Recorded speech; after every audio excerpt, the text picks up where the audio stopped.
నా పేరు మిట్ట నర్సయ్య గౌడ్. నేను contested MLA from Medchal assembly constituency 2023. ఈ జిహెచ్ఎంసీ పరిధిలోని సర్కిల్ నెంబర్ 10 బోడుప్పల్ సర్కిల్లో వచ్చేటువంటి చెంగచెర్ల మెయిన్ రోడ్డు మీద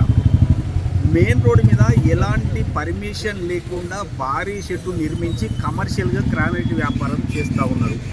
కనీసం ఇక్కడ రోడ్లు వేయడానికి డబ్బులు లేవు, మిగతా సౌకర్యాలు చేయడానికి డబ్బులు లేవంటే కనీసం పర్మిషన్ తీసుకుంటే ఎంతో కొంత డబ్బులు వస్తాయి కదా సర్కిల్కు లేకపోతే జిహెచ్ఎంసీకి.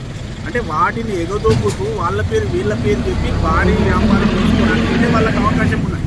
బట్ నేను ఒకటే అంటే ఏంటంటే నా దృష్టికి వచ్చింది ఏంటంటే పర్మిషన్ లేకుండా భారీ షెడ్డు నిర్మించి కమర్షియల్గా వ్యాపారం చేసుకోవడం అనేది. కాబట్టి నేను ఏం కోరుతున్నా అంటే ఏసీబీ గారికి ఇద్దామంటే ఏసీబీ గారు లేరు, ఇలా డిప్యూటీ కమిషనర్ గారు కూడా లేరు.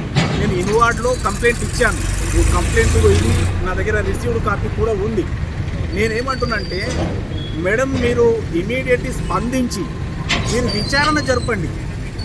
నేను ఇచ్చిందని నన్ను నమ్మడం కాదు, మీరు విచారణ జరిపి వాస్తవాలు వెలికి తీసి వారి మీద సరి అయిన చర్యలు మీరు తీసుకోండి.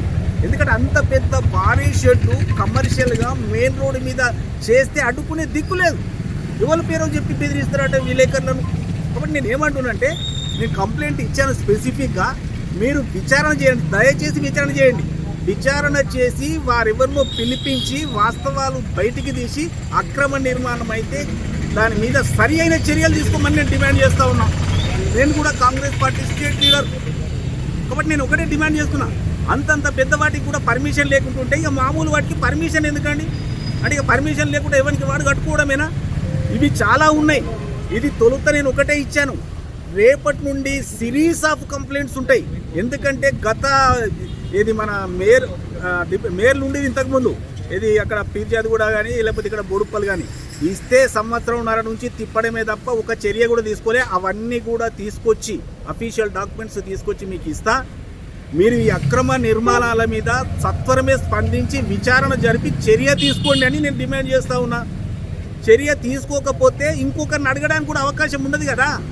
మెయిన్ రోడ్డు మీదనే దిక్కు లేకపోతే ఇంకా గల్లీలో కట్టుకున్న ఏమడుగుతాం మనం? కాబట్టి ఆర్థికంగా జిహెచ్ఎంసీకి వెసులుబాటు కావాలన్నా, ఒక సిస్టమేటిక్గా నిర్మాణాలు కావాలన్నా ఏసీపీ గారిని దయచేసి ఇమ్మీడియట్లీ స్పందించి విజిట్ చేసి విచారణ జరిపి తగిన చర్య తీసుకోమని నేను డిమాండ్ చేస్తాను. Thanks for watching. Please like, share, subscribe.